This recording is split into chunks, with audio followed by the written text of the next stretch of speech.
Hello guys, in today's video I'm going to show you how to filter audit log by actions on your account on Discord. Easy and quick. First click here, now click settings. Here as you see you will find audit log, click on it. Now click filter, and here as you see you will find filter by action.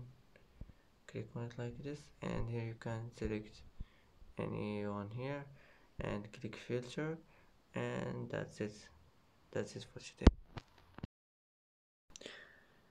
And that's it for today's video. If you like this video, don't forget to like and don't forget to subscribe. For you. And thanks for watching. Thanks for watching till the end, and see you in the next video.